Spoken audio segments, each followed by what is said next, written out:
नमस्कार मेरे प्रिय श्रोताओं, मैं हर्षित राज आपका इस वीडियो पर स्वागत करता हूं। आपने थंबनेल पर इस वीडियो का टाइटल तो देख ही लिया होगा। तो मैं वीडियो और बुक रिव्यू शुरू करने से पहले मैं आप सबसे एक छोटा सा सवाल करना चाहता हूं। क्या हो जब आपको अपने लाइफ में कुछ बड़ा करना हो, नाम कमाना हो और उसी वक्त आपको एक ऐसे बोझ से लाद दिया जाए जिसका न भार आप कभी उठा सकते हैं और ना ही उठाकर चल सकते हैं। मतलब आप उस समय रिस्पॉन्सिबिलिटी को लेने के उम्र में या उस हालत में है ही नहीं। मैं चाहूंगा कि इसका उत्तर आप इस कमेंट बॉक्स में जरूर दें। आज मैं बात करने वाला हूं एक ऐसे पुस्तक के बारे में जो न सिर्फ प्रेम के ऊपर है बल्कि समाज का एक कड़वा सच भी बयां करती है।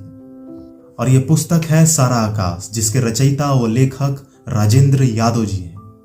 मैं आपको इस पुस्तक को दिखा देता हूं एक बार।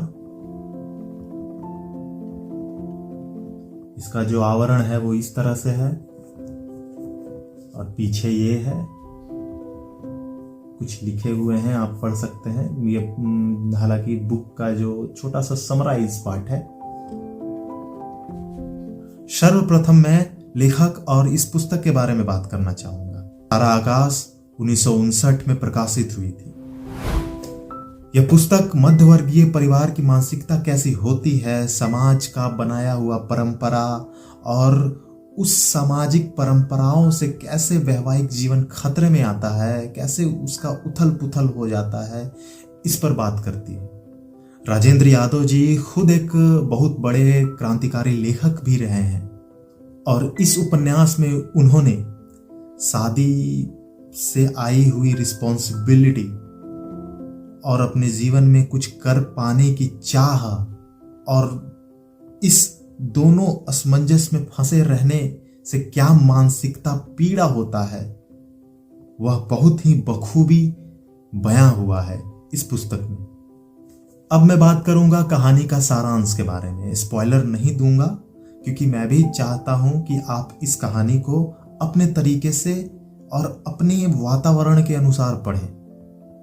कहानी का नायक जो है वह समर है और कहानी की नायिका प्रभा है। यही दो मेन कैरेक्टर्स आपको इस पुस्तक में, इस उपन्यास में देखने को मिलेंगे।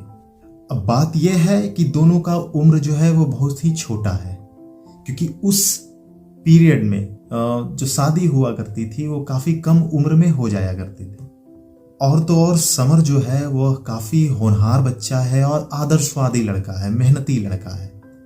समर जो अपनी इंटरमीडिएट बोर्ड्स की तैयारी करने में लगा है और आगे पढ़ना भी चाहता है, और समाज के दबाव के कारण उसने प्रभा से शादी कर ली।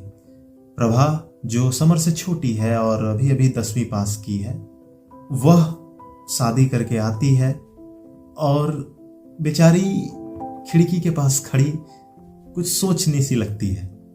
समर सोचता है कि शादी तो हो गई, अब मैं आगे पढ़ूंगा, अपना नाम कमाऊंगा, अपना नाम बनाऊंगा। इसके लिए मैं प्रभा को सटीक सटीक सभी चीजें बता दूंगा कि मैं ये सोच रहा हूं। उसके बाद क्या कहानी मोड़ लेती है, प्रभा क्या कहती है, क्या नहीं कहती है, समर क्या उसे बताता है, क्या नहीं बताता है, ये आपको उपन्यास पढ़ने के बाद ही पता चलेगा।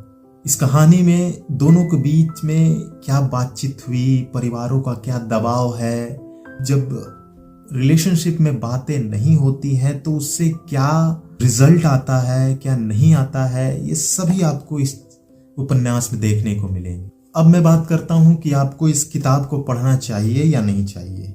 सबसे पहली बात, अगर आप वाकई में रियलिटी चीजों को पढ़ना पसंद करते हैं, रियल चीजों को, तो यह बुक आपके लिए बेहद सटीक है। दूसरी बात, आप शादीशुदा हैं या सिंगल हैं, इससे कोई फर्क नहीं पड़ता। आप इस बुक को पढ़ने के बाद आपका जो नजरिया है रिलेशनशिप को लेकर वो पूरी तरीके से बदल जाएगा। तीसरी बात, अगर आप हिंदी साहित्य के स्टूडेंट्स हैं और बुक लवर्स हैं और रोमांटिक चीजें पसंद करते हैं पढ़ना, तो आपको ये जरूर पढ़ना चाहिए। आपको इससे पढ़ने के बाद एक अलग ही पर्सपेक्टिव मिलेंगे देखने को कि रिलेशनशिप में होता क्या है और होना क्या चाहिए। अब मैं बात करूंगा कि इस पुस्तक को लेकर मेरी राय क्या है। तो मैं तो यही कहूंगा कि मुझे ये उपन्यास बहुत ही अच्छा लगा पढ़ने के बाद। गुनाहों के देवता के जैसा उपन्यास तो नहीं, बल्कि उससे भी कम नहीं है ये। मैं तो सोचता हूं कि इस पुस्तक के बारे में आखिर लोग बात क्यों नहीं करना चाहते। यह पुस्तक भी गुनाहों के देवता जैसे पुस्तक से कम नहीं है। भले ही गुनाहों के देवता लव के सेक्रीफाइस के बारे में बात करता है, पर ये हर युवा के बारे में बात करता है। आप कनेक्ट कर पाओगे, इस कैरेक्टर से कनेक्ट कर पाओगे।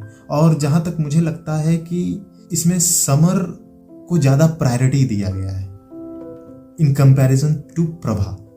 उस प्रभा के साथ क्या होता है, क्या नहीं होता है, लेकिन मुझे लगता है कि प्रभा की बात होनी चाहिए।